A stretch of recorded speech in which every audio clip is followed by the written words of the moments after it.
বন্ধুরা, Sujata kitchen with village ফুডে আজকে আবার একটা নতুন রেসিপি নিয়ে চলে এসেছি। আজকে বানিয়ে দেখাবো চানা। কিভাবে চানা তৈরি করতে হয় সেটা এই যে কাবুল ছোলা ভিজিয়ে রেখেছিলাম। উনুনটা ধরে নিয়েছি, এই যে কড়াই বসিয়ে দিচ্ছি,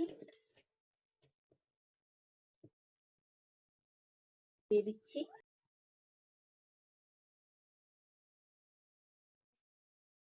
কাবুল ছোলাটা কিন্তু 1 ঘন্টার মতন ভিজিয়ে রেখে দিচ্ছিলাম। দেখুন ফুলে গেছে, কি সুন্দর ফুলে গেছে একবারে।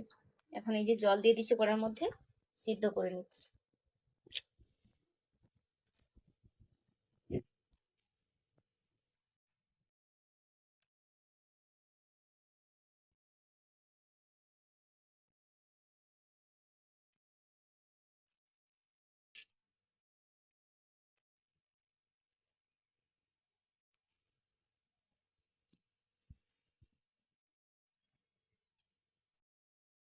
লবণ দিয়ে দিচ্ছি,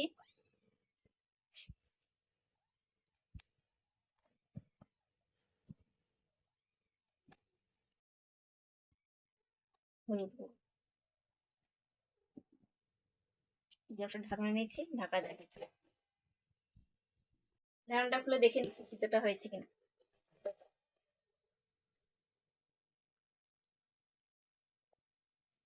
দেখুন সিদ্ধ হয়ে গেছে, হাত দিয়ে দিচ্ছি, ভাঙা হয়ে যাচ্ছে। এখন একটা আমি ঢেলে নেব।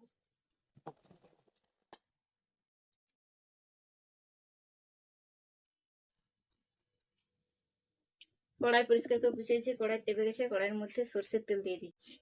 আমি আজকে চানাটা বানাবো সরষের তেলে, আপনারা চাইলে সাদা তেলে বানাতে পারেন। সরষের তেল দিয়ে দিচ্ছি।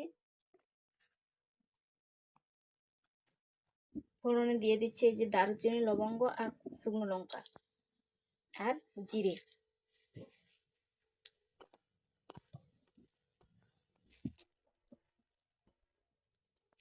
একটু ভাজা ভাজা হয়ে গেছে, তেজপাতা দিয়ে দিচ্ছি, পেঁয়াজ বাটা দিয়ে দিচ্ছি,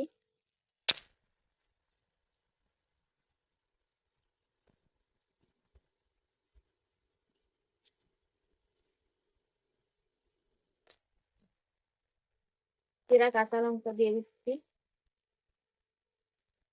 আদা রসুনের বাটা দিয়ে দিচ্ছি,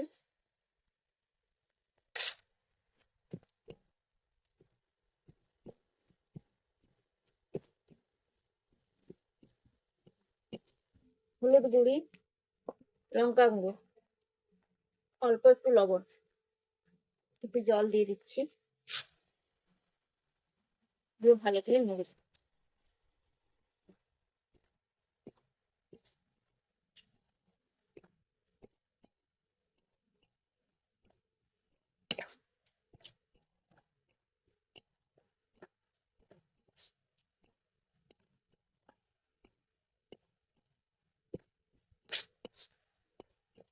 মশলাটা ভালো কষা হয়ে গেছে, মশলা থেকে তেল ছেড়ে দিয়েছে। এই যে কাবুল ছোলাগুলো সিদ্ধ করে রেখেছিলাম সেগুলো ঢেলে দিচ্ছি।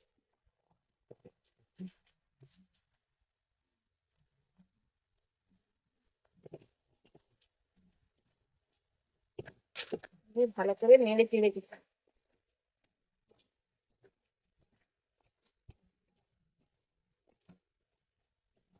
এই যে একটা আলু আগে থেকে সিদ্ধ করে রেখেছিলাম, এই যে হাত দিয়ে একটু ভেঙে ভেঙে দিয়ে দিচ্ছি। আলুটা অপশন, আপনারা চাইলে দিতে পারেন, না চাইলে দিতে পারেন। এরকম হাত দিয়ে চটকে দিয়ে দেবেন।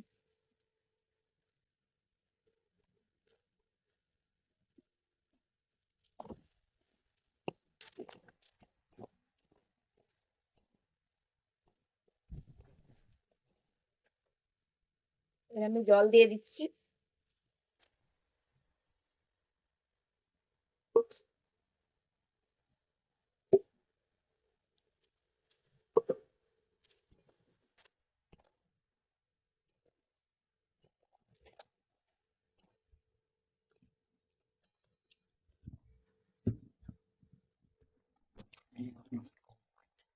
আমার ফুটে গেছে, অল্প করে একটু চিনি দিয়ে দিচ্ছি।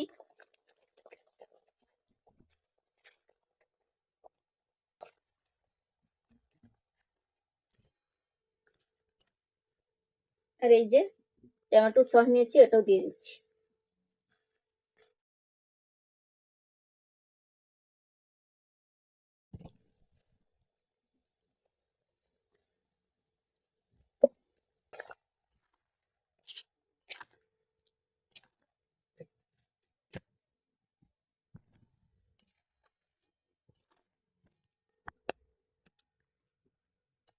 রান্নাটা আমার হয়ে গেছে, আমি নামিয়ে নিচ্ছি।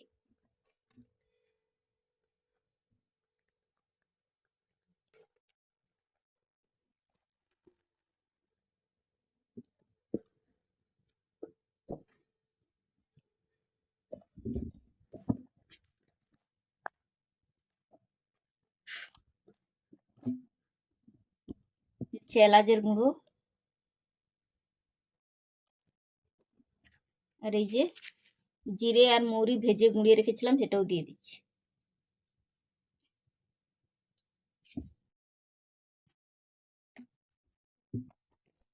দিয়ে ভালো করে মাখিয়ে দিচ্ছি।